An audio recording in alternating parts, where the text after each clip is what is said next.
असौमो जुन्ना सुनियो ना, मेरे तर्जमा करो ਇਹਦਾ। रोजा ढाल है। ढाल की कदरों कीमत मैदान जंग च पता लगता है। जो तुसी दुश्मन के वार तो तुहानू बचाने वाली सिर्फ एक ही चीज होंदी है, वो ढाल होंदी। किवें हिफाजत कर उन्होंने अजे समझिए कि रोजा रखना एक साइंस है और नाल ही एक आर्ट है। साइंस के हवाले नाल करिए तो साइंस ये कहती है कि असी रोजा रखन वालियां दा साल हा साल मुतालिया कीता है और असी उन्हां दी बॉडी दा, उन्हां दे इंटरनल सिस्टम दा, उन्हां दे दिमाग दा, उन्हां दे डाइजेस्टिव सिस्टम दा, उन्हां दे बाकी सिस्टम दा असी मदार है एक कैमिकल ते, एक मादे ते, उन्हें कहते हैं BDNF। एक तरह की प्रोटीन है, प्रोटीन है जिहड़ी दिमाग नू सेहतमंद रखने की जिम्मेदार है और जहन बादशाह है, जिस्म गुलाम है। जो जहन ठीक होएगा इंसान का जिस्म ऑटोमैटिक ठीक हो जाता। जिस्मानी फायदे एक ही देंदा है। मेडिकल साइंस ये कहती है कि इंसान के अंदर बीमारी जनरेट ही उदों होंदी है, इंसान के अंदर बीमारी पैदा उदों होनी शुरू हो जाती है जो इंसान की बॉडी का कचरा जाता। कचरा उस बीमार कचरा बाहर जाए ही ना घर, क्यों जी? कचरा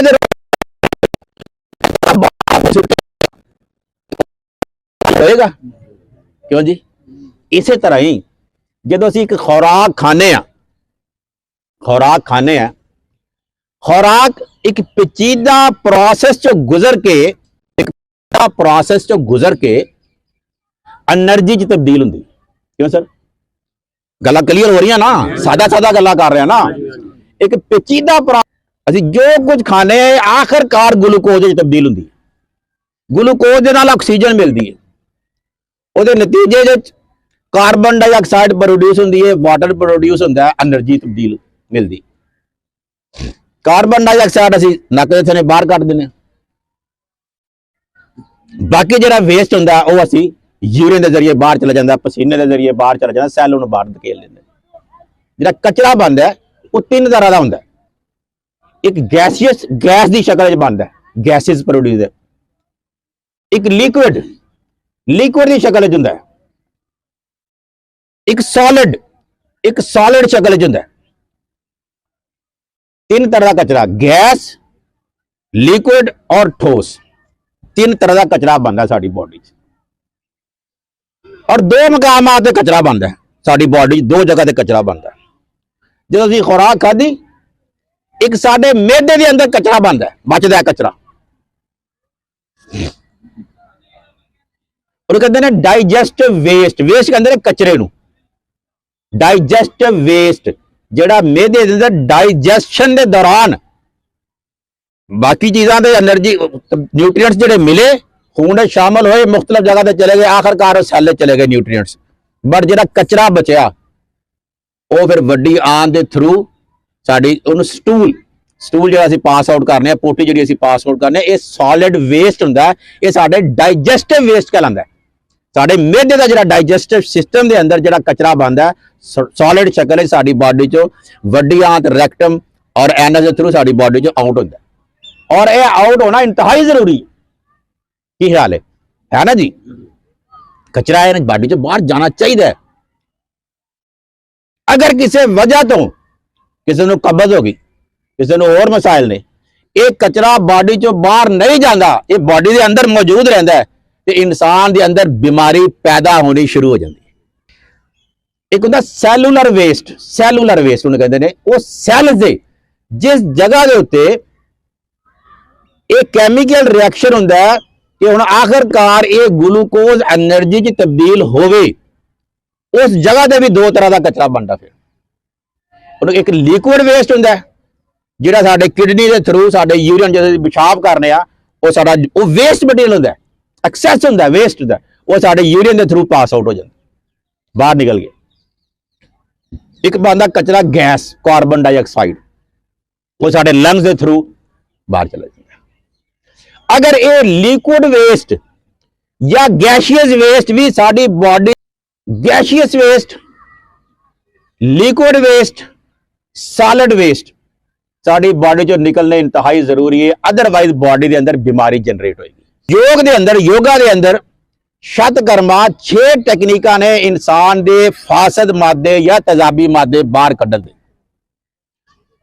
पहली है उन्होंने कहते नेती, नेजल क्लीनिंग, कचरा गंदे मादे इत्थे ही साडा जिहड़ा सांस है ना इत्थों ही इत्थे दा निजाम खराब हुंदा। नेजल, नेजल क्लीनिंग, नोज की सफाई है, नेती उन्होंने कहते हैं, नक की सफाई करी दी है। और गर्म पानी लै लेदा हल्का जिहा, वो थोड़ा जिहा नमक पा लईदा, वो इस पासों पाईदा ते दूजे पासों कड्ढीदा, फिर इस पासों पाईदा ते दूजे पासे कड्ढीदा। तुहाडे नोज, तुहाडे जिहड़ा नक दे रस्ते ना साफ हो जाते हैं। जो साफ हो जाते हैं ना, नज़ला, जुकाम, खांसी, ये वो डिफरेंट प्रॉब्लम सारे ये हल हो जाते हैं। बहुत सारे प्रॉब्लम जनरेट है नक के थले जरिए जरासीम जाते हैं। तीसरा है नौली, एब्डोमिनल मसाज, जिवें पेट नूं ना अगे अगे पिछे करते हैं और लहरां जिहा बनाते हैं। योग के अंदर किसी ने शायद देखा नौली कहते हैं, लहरां जिहा बनाते पेट के नाल। चौथा है बस्ती, कोलन क्लीनिंग, कोलन क्लीनिंग कहते हैं वड्डी आंत नूं। पंजवां कपाल भाती, जिहड़े साडे लंग असीं करदे कपाल भाती ते असीं करने आ ना, जिहड़ा नक चों सांस बाहर मारने असीं कपाल भाती। फिजिकल एक्सरसाइज जी असीं करने रोज असीं इत्थे आसन करने आ, इन्हां आसन के जरिए भी साडी मूवमेंट हुंदी है। जो मूवमेंट हुंदी ना, जो बंदा हिलदा ना ਉਹਦੇ अंदर की हर शाही हिलदी है, और फिर मादे ਜਿਹੜੇ कचरा कुचरा ਹੁੰਦਾ कचरा भी हिलदा है। जो ਅਸੀਂ मूवमेंट करने फिर कचरा भी हिलदा, जो हिलदा अपनी जगह तो टुरदा जांदा, फिर साडी बॉडी चों आउट हो जांदा। ठीक है, इस बोल छिलका, ये भी इन्हां चीज़ां दे जांदा, जाके ये जिन्हां चीज़ां दा पेट नूं नरम करके गंदे मादे बाहर कढदे ने। तीसरा बस्ती, जिहड़ा अनीमा शनीमा करते हैं, हजामा वगैरह नहीं करते, गंदा खून बाहर कड्ढी दा हजामा वगैरह कराते हैं। यह तरीके इख्तियार किए जाते हैं टॉक्सिन बाहर कढ़ने वास्ते। 3 तरीके पढ़ ले, शतकर्मा पढ़िया, दूसरा तरीका हाथा योगा आसन के नाल टॉक्सिन बाहर आएंगे, तीसरा तरीका जिहड़ा तैनूं पंचकर्मा दसिया, चौथा तरीका है टॉक्सिन बाहर कढ़ने वास्ते पानी, वाटर थेरेपी। साडे टॉक्सिन्स नूं, साडे तेजाबी मादियां नूं बाहर कढ़न दा सब तो बेहतरीन तरीका है वाटर थेरेपी, आसान तरीका है। जे मेरा 80 किलो वजन है तो 20 चौका मैनूं 4 लीटर पानी पीना चाहिए। अपने वजन के हिसाब से पानी पियोगे तो यह गंदे मादे बाहर निकलते रहेंगे तो बंदा ठीक रहेगा। जिन्ने भी टॉक्सिन्स बाहर कढ़न के तरीके ने, बॉडी की सफाई के तरीके ने, शतकर्मा के उत्ते, पंचकर्मा के उत्ते, हाथा योगा के उत्ते, पानी के उत्ते, रोजे सब तो बेहतरीन तरीके ना इंसान के कचरा बॉडी चो बाहर कढ़न। रोजा नंबर 1 है अपनी बॉडी। अगर आप तुसी अपने आप को सेहतमंद रखना है तो सर रोजा रखो। This is scientifically proven. रोजा मोटे मोटे केड़े फायदे देंदा, मैं हुण तुहानूं सिर्फ वो दसना जल्दी। एक साडा डिफाई निजाम है, उन्होंने कहते हैं इम्यून फंक्शन, इम्यून सिस्टम साडी बॉडी के अंदर। बाहरों जरासीम हमला करते हैं, बैक्टीरिया का हमला होया, वायरस का हमला होया, लेकिन साडा एक दिफाई निजाम है जिहदा जिन्ना मर्जी दिफाई निजाम जिहदा जिन्ना अच्छा होएगा ना, उन्ना बीमारियों के खिलाफ उसकी मजाहमत अच्छी होंगी, उन्ना वो बीमार घट होता है। इम्यून सिस्टम उन्होंने कहते हैं। रोजा उस इम्यून सिस्टम को मजबूत करता है। कहना असौम जुन्ना, हुण याद करो, रोजा ढाल है साडी बॉडी का, जिहड़ा ढाल का किरदार अदा करता उन्होंने कहते हैं इम्यून सिस्टम। रोजा उस इम्यून सिस्टम को मजबूत करता। इस वास्ते हजूर ने फरमाया असौम जुन्ना, रोजा ढाल है। अच्छा, यह भी प्रूवन है scientifically, reduces anxiety and depression. जो तो ब्रेन BDNF बनेगा, तो मेंटल क्लियर होएगा, ब्रेन मजबूत होएगा, तो एंजाइटी और तो डिप्रेशन भी रोजा घटाता है। स्किन हेल्थ, जी साडी स्किन है, जिल्द, रोजा इनू खूबसूरत बनाता है। इनक्रीज फैट बर्निंग, जी साडी चर्बी जमा हुई होंदी है ना, जो असीं खुराक एक मुकर्रर वक्त तक इनू नहीं देंदे, जो इनू कार्बोहाइड्रेट नहीं मिलते, फिर जी अंदर फैट जमा हुई होंदी, रोजा उन्होंने जलानी शुरू कर देंगे। फिर जो मोटा होंदा ना, वो स्मार्ट हो जाता है, वो स्लिम हो जाता है। यानी रोजा ਤੁਹਾਡੀ ਬਦਸੂਰਤੀ ਨੂੰ ਖੂਬਸੂਰਤੀ ਦੇ ਅੰਦਰ ਤਬਦੀਲ ਕਰਦਾ ਰੋਜ਼ਾ ਤੁਹਾਨੂੰ ਸੋਹਣਾ ਬਣਾਉਂਦਾ ਹੈ ਰੋਜ਼ਾ ਤੁਹਾਨੂੰ ਖੂਬਸੂਰਤ ਬਣਾਉਂਦਾ ਹੈ ਤੇ ਯਾਰ ਰੋਜ਼ਾ ਛੱਡਣਾ ਚਾਹੀਦਾ ਰੋਜ਼ਾ ਤੇ ਸਾਡੀ ਢਾਲ ਹੈ ਸਾਨੂੰ ਤੇ ਆਪਣੀ ਢਾਲ ਦੀ ਹਿਫਾਜ਼ਤ ਕਰਨੀ ਚਾਹੀਦੀ ਹੈ ਇੱਕ ਕਲੈਂਜ਼ਿੰਗ ਪ੍ਰੋਸੈਸ ਹੈ ਰੋਜ਼ਾ ਸਾਡੇ ਕਚਰੇ ਤੋਂ ਬਾਹਰ ਕੱਢਦਾ ਹੈ ਰੋਜ਼ਾ ਸਾਨੂੰ ਬਿਮਾਰੀਆਂ ਤੋਂ ਬਚਾਉਂਦਾ ਹੈ ਰੋਜ਼ਾ ਸਾਨੂੰ ਸਿਹਤਮੰਦ ਰੱਖਣ ਦੀ ਜ਼ਮਾਨਤ ਦਿੰਦਾ ਹੈ ਰੋਜ਼ਾ ਸਭ ਤੋਂ ਪਹਿਲੇ ਸਾਨੂੰ ਫਾਇਦਾ ਦਿੰਦਾ ਸਾਡਾ weight ਆਪਣੇ ਕੰਟਰੋਲ 'ਚ ਲੈ ਕੇ ਆਉਂਦਾ ਵਜ਼ਨ ਘਟਦਾ ਹੈ ਵਜ਼ਨ ਮੇਨਟੇਨ ਹੁੰਦਾ ਹੈ ਆਪਣੇ ਕੰਟਰੋਲ 'ਚ ਵਜ਼ਨ ਆਉਂਦਾ weight दूसरा जी इंसुलिन सेंसिटिविटी ਜਿਹੜੇ ਡਾਇਬੀਟੀਜ਼ ਹੁੰਦੇ ਨੇ ਸ਼ੂਗਰ ਪੇਸ਼ੈਂਟ ਹੁੰਦੇ ਨੇ ਇਨਸੂਲਿਨ ਦੀ ਮਿਕਦਾਰ ਨੂੰ ਰੈਗੂਲੇਟ ਕਰਦਾ ਹੈ ਰੋਜ਼ਾ ਸ਼ੂਗਰ ਤੋਂ ਬਚਾਓ ਦਾ ਸਭ ਤੋਂ ਬਿਹਤਰੀਨ ਤਰੀਕਾ ਰੋਜ਼ਾ ਹੈ ਇਨਸੂਲਿਨ ਸੈਂਸਿਟੀਵਿਟੀ ਤੁਹਾਡੀ ਇਨਸੂਲਿਨ ਦੀ ਮਿਕਦਾਰ ਨੂੰ ਬਹੁਤ ਬਿਹਤਰ ਕਰ ਦਿੰਦਾ ਇਹ ਕਹਿੰਦੇ ਨੇ ਰਿਡਿਊਸ ਇਨਫਲੇਮੇਸ਼ਨ ਕੀ ਕਹਿੰਦੇ ਨੇ ਇਨਫਲੇਮੇਸ਼ਨ ਉਹਨੂੰ ਕਹਿੰਦੇ ਨੇ ਸੋਜ਼ਸ਼ ਨੂੰ ਵੀ ਕਹਿੰਦੇ ਨੇ ਇਨਫਲੇਮੇਸ਼ਨ लेकिन इन्फ्लेमेशन असल चीज ਉਹਨੂੰ ਕਹਿੰਦੇ ਨੇ ਕਿ ਕਿਸੇ ਵੀ ਚੀਜ਼ ਦੇ ਕੰਮ ਕਰਨ ਦੀ ਇੱਕ ਕੈਪੈਸਿਟੀ ਹੁੰਦੀ ਹੈ ਇਸੇ ਤਰ੍ਹਾਂ ਹੀ ਸਾਡੀ ਬਾਡੀ ਦੇ ਆਜ਼ਾਦ ਦੀ ਇੱਕ ਕੈਪੈਸਿਟੀ ਹੈ ਜਦੋਂ ਸਾਡੇ ਅੰਦਰ ਇਨਫਲੇਮੇਸ਼ਨ ਹੋ ਜਾਏ ਨਾ ਜਿਸ ਹਿੱਸੇ 'ਚ ਇਨਫਲੇਮੇਸ਼ਨ ਹੋ ਜਾਏ ਜਿਸ ਪਾਰਟ 'ਚ ਇਨਫਲੇਮੇਸ਼ਨ ਹੋ ਜਾਏ ਉਹਦੀ ਕੈਪੈਸਿਟੀ ਕੰਮ ਕਰਨ ਦੀ ਘਟ ਜਾਂਦੀ ਹੈ ਰੋਜ਼ੇ ਦੇ ਜ਼ਰੀਏ ਉਹ ਜਿਹੜੇ ਸਾਡੀ ਬਾਡੀ ਦਾ ਗਰੋਥ ਹਾਰਮੋਨ ਹੈ ਨਾ ਉਹ 'ਚ ਇਜ਼ਾਫਾ ਹੁੰਦਾ ਹੈ ਸਾਡੀ ਡਿਵੈਲਪਮੈਂਟ ਅੱਛੀ ਹੁੰਦੀ ਸਾਡੀ ਨਸ਼ੋ-ਨੁਮਾ ਅੱਛੀ ਹੁੰਦੀ ਸਾਡਾ ਜਿਹੜਾ ਮਸਲ ਮਾਸ ਹੈ ਸਾਡੀ ਚਰਬੀ ਘਟਦੀ ਹੈ ਮਸਲ ਸਾਡੇ ਮਜ਼ਬੂਤ ਹੁੰਦੇ ਨੇ ਰੋਜ਼ੇ ਦੇ ਜ਼ਰੀਏ ਮੋٹے ਫਾਇਦੇ ਇੰਪਰੂਵ ਡਾਈਜੈਸ਼ਨ ਸਾਡੇ ਨਿਜ਼ਾਮੇ ਇੰਹਿਜ਼ਾਮ ਨੂੰ ਰੋਜ਼ਾ ਬਿਹਤਰ ਕਰਦਾ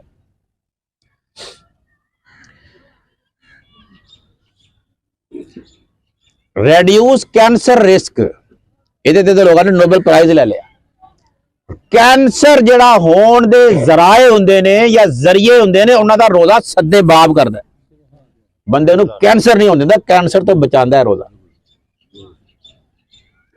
ਇਹ ਸਾਰੀਆਂ ਚੀਜ਼ਾਂ ਸਾਇੰਸ ਨੇ ਸਾਬਤ ਇੰਪਰੂਵ ਮੈਂਟਲ ਕਲੈਰਿਟੀ ਮੈਂ ਦੱਸਿਆ ਕਿ BDNF brain derived neurotrophic factor protein ਇੱਕ ਡਿਵੈਲਪ ਕਰਦਾ ਇਨਸਾਨ ਦਾ ਜ਼ਿਹਨ ਕਲੀਅਰ ਹੁੰਦਾ ਇਨਸਾਨ ਦਾ ਜ਼ਿਹਨ ਮੁੰਤਸ਼ਰ ਜਿਹੜਾ ਫੋਕਸ ਹੋ ਜਾਂਦਾ ਇਨਸਾਨ ਇੱਕ ਕਨਸੈਂਟਰੇਟਡ ਹੋ ਜਾਂਦਾ ਇਨਸਾਨ ਇੱਕ ਸਾਡਾ ਡਿਫਾਈ ਨਿਜ਼ਾਮ ਹੈ ਉਹਨੂੰ ਕਹਿੰਦੇ ਨੇ ਇਮਿਊਨ ਫੰਕਸ਼ਨ ਇਮਿਊਨ ਸਿਸਟਮ ਸਾਡੀ ਬਾਡੀ ਦੇ ਅੰਦਰ ਬਾਹਰੋਂ ਜਰਾਸੀਮ ਹਮਲਾ ਕਰਦੇ ਨੇ ਬੈਕਟੀਰੀਆ ਦਾ ਹਮਲਾ ਹੋਇਆ ਵਾਇਰਸ ਦਾ ਹਮਲਾ ਹੋਇਆ ਲੇਕਿਨ ਸਾਡਾ ਇੱਕ ਦਿਫਾਈ ਨਿਜ਼ਾਮ ਹੈ ਜਿਹਦਾ ਜਿੰਨਾ ਮਰਜ਼ੀ ਦਿਫਾਈ ਨਿਜ਼ਾਮ ਜਿਹਦਾ ਜਿੰਨਾ ਅੱਛਾ ਹੋਏਗਾ ਨਾ ਉਹਨਾਂ ਬਿਮਾਰੀਆਂ ਦੇ ਖਿਲਾਫ ਉਹਦੀ ਮਜ਼ਾਹਮਤ ਅੱਛੀ ਹੁੰਦੀ ਉਹਨਾਂ ਉਹ ਬਿਮਾਰ ਘੱਟ ਹੁੰਦਾ ਇਮਿਊਨ ਸਿਸਟਮ ਨੂੰ ਕਹਿੰਦੇ ਨੇ ਰੋਜ਼ਾ ਉਸ ਇਮਿਊਨ ਸਿਸਟਮ ਨੂੰ ਮਜ਼ਬੂਤ ਕਰਦਾ ਕਹਿੰਦਾ ਅਸੌਮ ਜੁੰਨਾ ਹੁਣ ਯਾਦ ਕਰੋ ਰੋਜ਼ਾ ਢਾਲ ਹੈ ਸਾਡੀ ਬਾਡੀ ਦਾ ਜਿਹੜਾ ਢਾਲ ਦਾ ਕਿਰਦਾਰ ਅਦਾ ਕਰਦਾ ਉਹਨੂੰ ਕਹਿੰਦੇ ਨੇ ਇਮਿਊਨ ਸਿਸਟਮ रोजा उस इम्यून सिस्टम ਨੂੰ ਮਜ਼ਬੂਤ ਕਰਦਾ ਇਸ ਵਾਜੇ ਹਜ਼ੂਰ ਨੇ ਫਰਮਾਇਆ ਅਸੌਮ ਜੁੰਨਾ ਰੋਜ਼ਾ ਢਾਲ ਹੈ ਅੱਛਾ ਇਹ ਵੀ ਪ੍ਰੂਵਨ ਹੈ ਸਾਇੰਟੀਫਿਕਲੀ ਰਿਡਿਊਸਸ ਐਂਜ਼ਾਈਟੀ ਐਂਡ ਡਿਪਰੈਸ਼ਨ ਜੋ ਤੁਹਾਡਾ ਬ੍ਰੇਨ BDNF ਬਣੇਗਾ ਤੁਹਾਡਾ ਮੈਂਟਲ ਕਲੀਅਰ ਹੋਏਗਾ ਬ੍ਰੇਨ ਮਜ਼ਬੂਤ ਹੋਏਗਾ ਤੁਹਾਡੀ ਐਂਜ਼ਾਈਟੀ ਔਰ ਤੁਹਾਡੀ ਡਿਪਰੈਸ਼ਨ ਵੀ ਰੋਜ਼ਾ ਘਟਾਉਂਦਾ ਹੈ ਸਕਿਨ ਹੈਲਥ ਜਿਹੜੀ ਸਾਡੀ ਸਕਿਨ ਹੈ ਜਿਲਦ ਰੋਜ਼ਾ ਇਹਨੂੰ ਖੂਬਸੂਰਤ ਬਣਾਉਂਦਾ ਹੈ ਇਨਕਰੀਜ਼ ਫੈਟ ਬਰਨਿੰਗ ਜਿਹੜੀ ਸਾਡੀ ਚਰਬੀ ਜਮਾ ਹੋਈ ਹੁੰਦੀ ਹੈ ਨਾ ਜਦੋਂ ਅਸੀਂ ਖੁਰਾਕ ਇੱਕ ਮੁਕਰਰ ਵਕਤ ਤੱਕ ਇਹਨੂੰ ਨਹੀਂ ਦਿੰਦੇ ਜਦੋਂ ਇਹਨੂੰ ਕਾਰਬੋਹਾਈਡਰੇਟ ਨਹੀਂ ਮਿਲਦੇ ਫਿਰ ਜਿਹੜੀ ਅੰਦਰ ਫੈਟ ਜਮਾ ਹੋਈ ਹੁੰਦੀ ਰੋਜ਼ਾ ਉਹਨੂੰ ਜਲਾਣੀ ਸ਼ੁਰੂ ਕਰ ਦਿੰਦਾ ਫਿਰ ਜਿਹੜਾ ਮੋਟਾ ਹੁੰਦਾ ਨਾ ਉਹ ਸਮਾਰਟ ਹੋ ਜਾਂਦਾ ਉਹ ਸਲਿਮ ਹੋ ਜਾਂਦਾ ਯਾਨੀ ਰੋਜ਼ਾ ਤੁਹਾਡੀ ਬਦਸੂਰਤੀ ਨੂੰ ਖੂਬਸੂਰਤੀ ਦੇ ਅੰਦਰ ਤਬਦੀਲ ਕਰਦਾ ਰੋਜ਼ਾ ਤੁਹਾਨੂੰ ਸੋਹਣਾ ਬਣਾਉਂਦਾ ਹੈ ਰੋਜ਼ਾ ਤੁਹਾਨੂੰ ਖੂਬਸੂਰਤ ਬਣਾਉਂਦਾ ਹੈ ਤੇ ਯਾਰ ਰੋਜ਼ਾ ਛੱਡਣਾ ਚਾਹੀਦਾ ਰੋਜ਼ਾ ਤੇ ਸਾਡੀ ਢਾਲ ਹੈ ਸਾਨੂੰ ਤੇ ਆਪਣੀ ਢਾਲ ਦੀ ਹਿਫਾਜ਼ਤ ਕਰਨੀ ਚਾਹੀਦੀ ਹੈ ਇੱਕ ਕਲੈਂਜ਼ਿੰਗ ਪ੍ਰੋਸੈਸ ਹੈ ਰੋਜ਼ਾ ਸਾਡੇ ਕਚਰੇ ਤੋਂ ਬਾਹਰ ਕੱਢਦਾ ਹੈ ਰੋਜ਼ਾ ਸਾਨੂੰ ਬਿਮਾਰੀਆਂ ਤੋਂ ਬਚਾਉਂਦਾ ਹੈ ਰੋਜ਼ਾ ਸਾਨੂੰ ਸਿਹਤਮੰਦ ਰੱਖਣ ਦੀ ਜ਼ਮਾਨਤ ਦਿੰਦਾ ਹੈ